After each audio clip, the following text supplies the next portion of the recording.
Eu venho à tribuna para expressar um sentimento que até agora não foi manifestado e é compreensível porque ainda estamos na avaliação do que aconteceu ontem.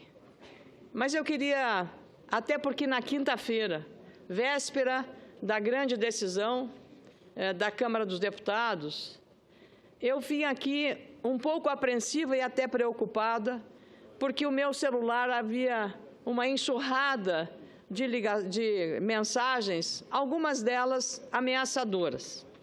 E aqui no plenário eu manifestei a preocupação de que aquelas ameaças virtuais pudessem chegar ao mundo real, na prática. E, para minha satisfação como cidadã, e falo agora como cidadã, é as bandeiras vermelhas dos partidos que apoiam o governo, os movimentos sociais, todos, de uma absoluta atitude respeitosa naquilo que poderia ser, senador, um confronto. E o que tudo aconteceu durante e o final, que nós temos no Brasil, e parecia um jogo de final de Copa do Mundo, com torcidas organizadas. Mas as torcidas por um ato que pela primeira vez no Brasil está se vendo valorizando a política, independente de avaliação do mérito. É imaginar que a sociedade brasileira ontem foi para a frente da televisão ou ouvindo o seu rádio para acompanhar uma decisão da Câmara dos Deputados. E isso vai acontecer também aqui nesta casa. E de maneira absolutamente pacífica, respeitosa, foram as ruas das capitais brasileiras, algumas cidades brasileiras, aos milhares.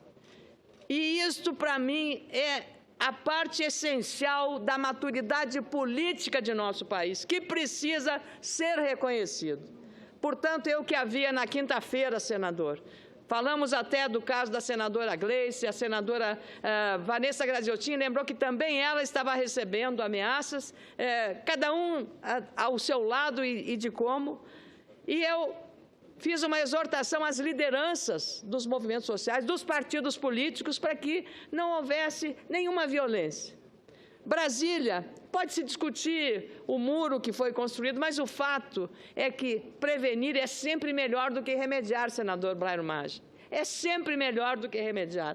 E eu penso que as autoridades foram em todos os lugares de uma maneira extremamente cuidadosas, competentes na prevenção. O próprio Senado Federal aqui fechou os acessos para evitar, só estavam autorizados a entrar no Senado Federal os servidores, os senadores, e eu vim para cá ao meio-dia, fiquei aqui no Senado Federal, no meu gabinete, funcionando regularmente, mas havia um cuidado. Lá, de vez em quando, chegava um segurança para perguntar, está tudo bem, não tem problema, quer sair. Nenhum problema, nenhum problema. Então, isso foi a demonstração mais clara do quanto houve o registro de uma maturidade política extraordinária. Há também um sinal muito claro no que aconteceu desse respeito. Então, as bandeiras eram as bandeiras vermelhas de um lado, as bandeiras verde e amarelas de outro, as bandeiras do arco-íris do LGTB, tudo isso numa convivência harmoniosa, mesmo com aqueles discursos mais exaltados na hora da votação, mas isso é parte do processo, senador Paim. As disputas nos sindicatos, e lá muitos sindicalistas estavam, que são deputados, eleitos pelo movimento sindical, é assim no movimento, é assim numa Assembleia. E o que é a Câmara Federal, o plenário da Câmara, senão uma grande Assembleia, uma sessão de votação. Então, era natural, no meu entendimento, que o acirramento dos ânimos, a gritaria, às vezes a vaia, às vezes o aplauso, isso faz parte do Senado. Não houve nenhuma agressão, a não ser as agressões verbais, aquelas manifestações radicalizadas, que eu acho que elas não ajudam a radicalização para um lado ou para o outro, mas eu penso que esse foi o grande rescaldo do ponto de vista da essência da manifestação democrática, a pacificação da sociedade naquele momento. Hoje nós vemos estamos numa partida de futebol em São Paulo, ou mesmo lá no Rio Grande do Sul, em que, numa decisão final, as torcidas saem se batendo, se agredindo, às vezes até com mortes. Então, o que nós vimos foi uma espécie de grande decisão, de uma grande partida decisória, e nós todos vimos o comportamento exemplar de todos os manifestantes. Nós vamos ter que, aqui no Senado Federal, ter uma outra atitude. Não precisamos e não deveríamos, talvez, lembrar do tio, da avó, da madrinha, para que seja uma atitude de sim e não, ou de apenas um retrato de uma responsabilidade, porque esta casa fará julgamento. Ela fará julgamento, e um julgamento que será jurídico, com base jurídica, com base técnica e com base política. Também revelou esse processo todo da crise que estamos vivendo, senador Jorge Viana, e Vossa Excelência muitas vezes falou sobre isso, também mencionou o senador Ricardo Ferraz, a fragilidade do sistema de governo. A fragilidade do sistema de governo. E outro fator fundamental, a fragilidade cada vez mais profunda do sistema partidário brasileiro. Um país como o Brasil não pode conviver com 43 partidos políticos, às vezes uma representação sem a legitimidade.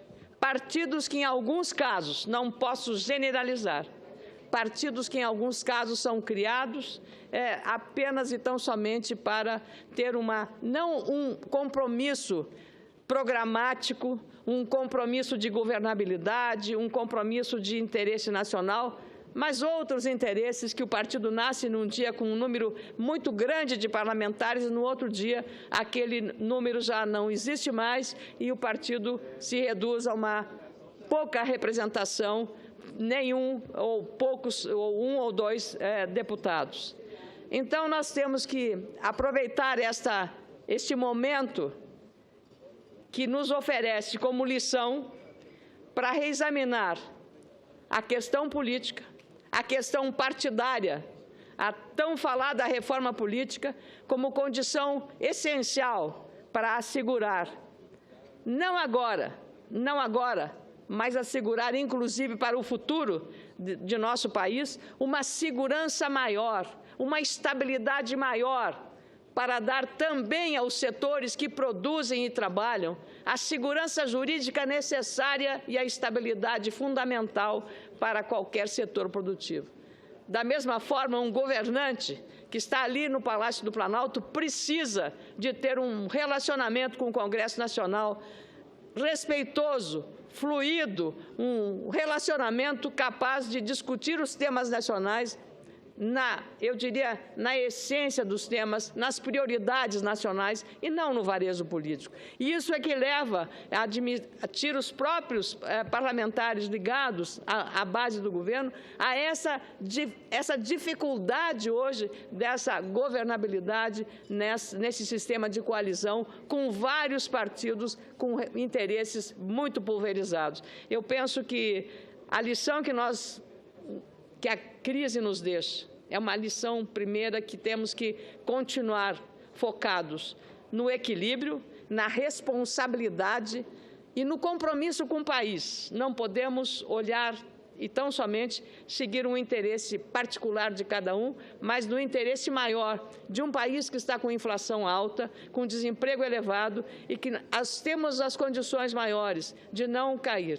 Por isso eu tenho repetido aqui, meu caro senador Jorge Viana, caros colegas senadores, eu acredito muito na capacidade das lideranças de todos os segmentos do nosso país na superação dessa crise. O Brasil é maior que a crise e é por isso que eu creio, sinceramente, que o que aconteceu domingo é também um elemento fundamental para inspirar as lideranças para continuar de maneira absolutamente comprometida com o interesse nacional de superar a crise. Nós não podemos mais conviver com o nível de desemprego como nós estamos, com inflação elevada, com a insegurança jurídica e o setor produtivo querendo trabalhar, mas não sabe o que vai acontecer. Então, nós precisamos aqui, da mesma forma, com muita responsabilidade no Senado Federal, com um fundamento num regimento interno, com um fundamento na Constituição, que passa, a partir de agora, ser, para os senadores e senadoras, a Bíblia para orientar as decisões desta Casa. Muito obrigada.